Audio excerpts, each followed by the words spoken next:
Good morning and welcome to Cawfeetawk. It's always interesting doing Cawfeetawk from the West Coast because it's so early, there isn't even coffee yet. So I'm doing like Cawfeetawk with water. So I want to tell you guys something interesting. Today, the theme of today's Cawfeetawk is change. Some of us are so good at change and so aware of change, and others are terrified by it. I think that what's always interesting to me is so many of us want to hold on to what was. Our mindset becomes locked into this idealistic reality of what was, and we become blind to the changes that are happening in our personal or professional lives along the way. And then when something big happens, a big change happens, we're gutted by it because we didn't allow ourselves to see the change along the way. We don't see the warning signs that life gives us. And then we wake up one day and the person we're with goes, "This relationship isn't working for me anymore." And we go, "I don't understand." Well, a lot of times it's because we are blind to the small changes and then get gutted by the big change. If we can allow ourselves to pay closer attention to the changes in our jobs, in our relationships, in the people around us, if we can become less concerned with self and more concerned with the relationships that we're in, I think we'll be a lot less gutted by the change that comes our way and perhaps even ward some of it off. However, I do believe that a lot of the change that comes our way comes because we are meant to go on a different journey. I am not afraid of change, although I say that, and then listen to this story. So most of you know I've been a publicist for 14 years in some capacity, one way or the other. I've always made the moves I need to make to have the career I want to have because I am an ambitious Looney Tune. No secret there. And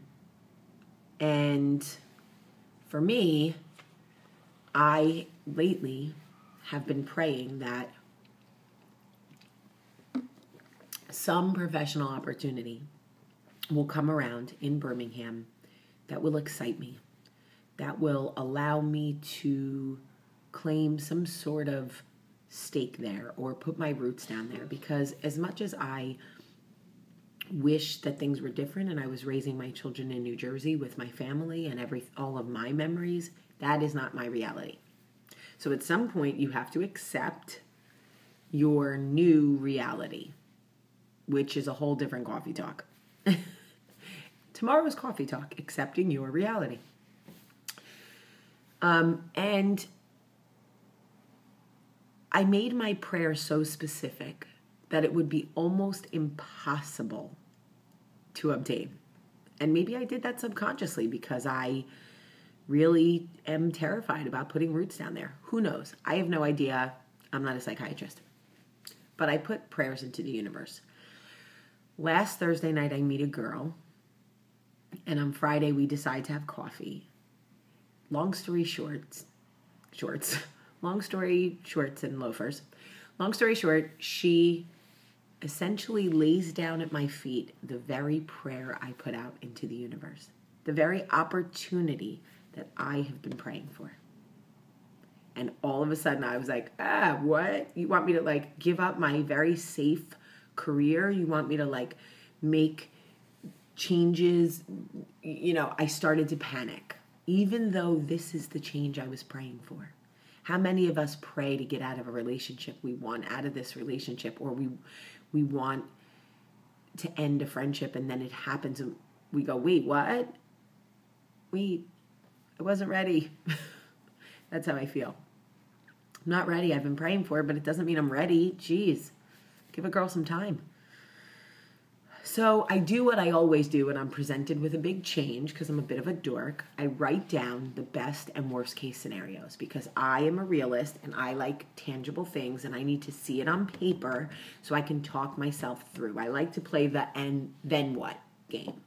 X, Y, and Z happens, then what? Okay? Then what? Play it out till you get to the worst case scenario so you can start to combat some of the fear you're having about the change. Right? You have to move, you're getting divorced, whatever it is. Play it out.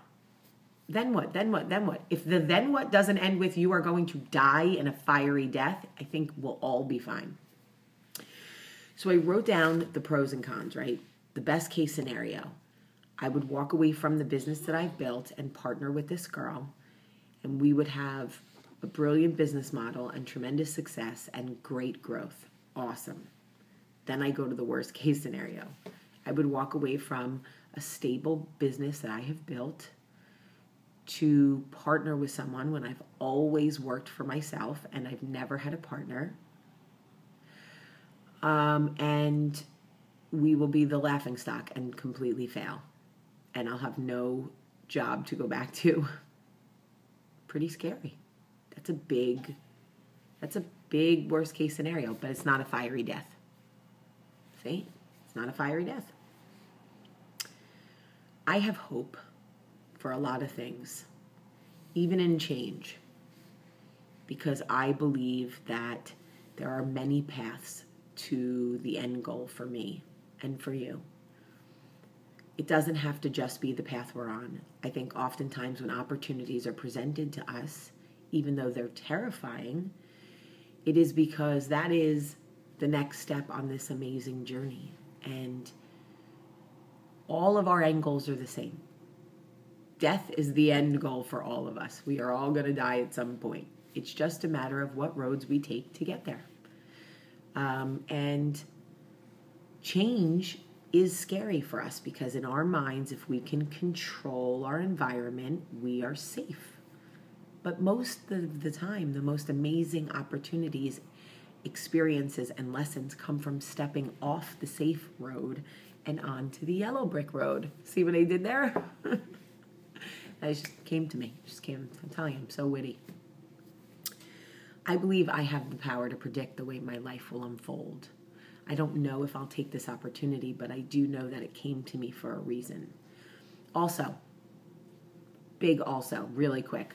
A lot of times, a big change happens. Somebody wakes up and decides they don't want to be with us anymore or whatever, we lose a job. It's because we have been blind to the small changes leading up to the big change. You must keep your eyes open. You cannot hold on to the what was. You must live in the what is. Keep your eyes open to the small changes. Watch the people that you're in relationships with. Watch how your job is going. So that when the big change comes, when someone wakes up one day and goes, I don't want to do this anymore, you're not like, what? I didn't see this coming. Yes, you did. Open your eyes. Change is hard, but don't go in blind. Lesson for the day. I love you today. Have a great day.